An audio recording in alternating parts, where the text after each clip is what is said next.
Think of your favorite song just for a second. Why does it give you shivers or make you so emotional? Either you're dancing, laughing, crying, or staring out the window, thinking of more nostalgic memories. How do these songs do it? Well, the good thing is I have the answers for you, and in this video, I'm going to show you what the 5 chord progressions are, how literally anyone can play these even with no experience and no musical theory knowledge, how these kind of emotions can supercharge your music and potentially make someone fall in love with your new song. Plus, I'm going to give you all of these chord progressions for free. But first, I need to show you how you can get away with copying these chord progressions in your songs, because nobody likes another copycat.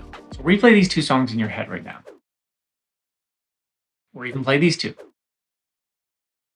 Now look at these 2 pizzas. Now look at these 2 pizzas.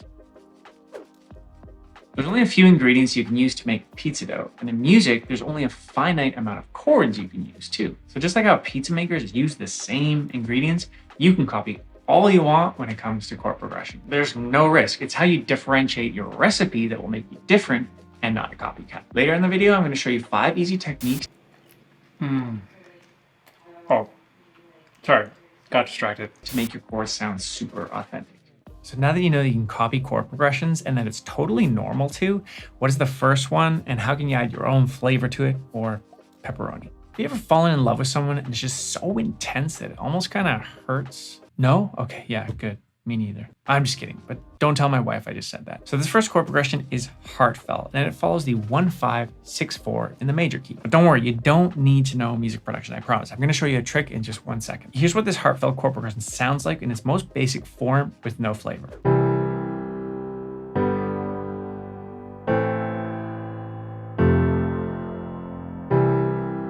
Pretty boring, right? I'm going to spice this chord progression up, but first, I want to show you how you can play this heartfelt progression in any key with no music theory knowledge. So look at this chart right here, which shows all the major keys. Now, choose the key you would like to play in and then follow the number system. So the 1-5-6-4 number system in C major would be C, G, A minor, F. Now, it does sound boring, right? And like, kind of overdone. So just like how pizza chefs find their own secret recipe, it's your job too to add your own flavor to it. So here are 5 simple things you can do to help you stand out. 1, find authentic sounds and explore different instruments. 2, choose different tempos, time signatures, or rhythms. 3, try adding different chord inversions or different passing notes in the key too. 4, try adding 7th notes or other note extensions. Number 5, try using arpeggios, or if you want a cheat code, use the arpeggiator tool in Logic. So once I add a little flavor to the chord progression, I get something like this.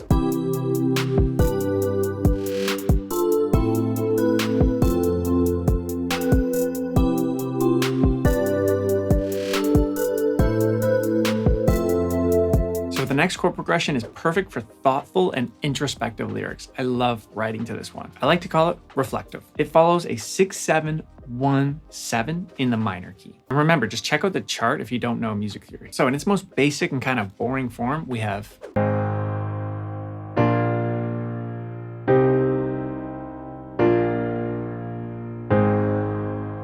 but adding some flavor to it, we can get something like this.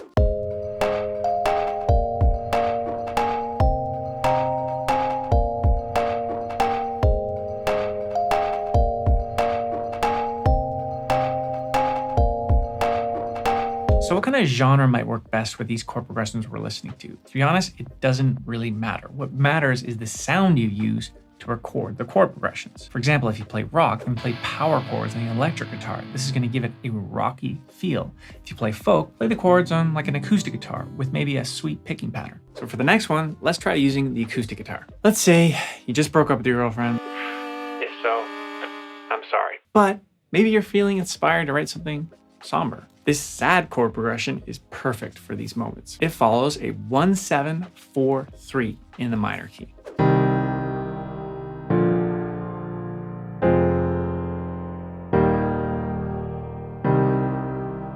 So for my recipe, I'm adding a lot of spatial effects like reverb and delay. And to me, this just makes it feel more sad.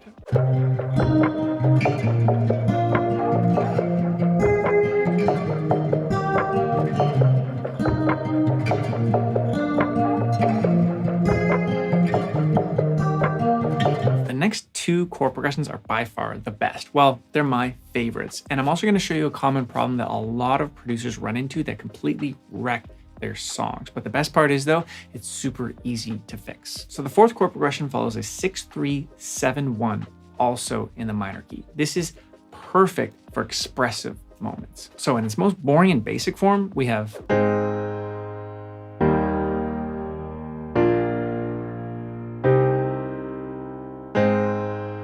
now with adding some flavor to it, we have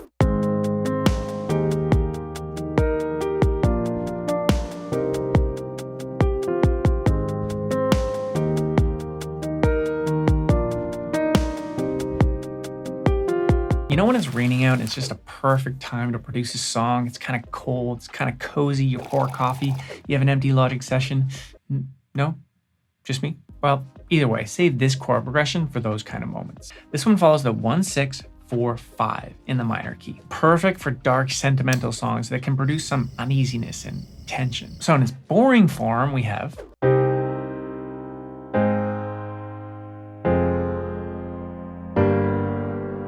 now with some added pepperoni and cheese, we get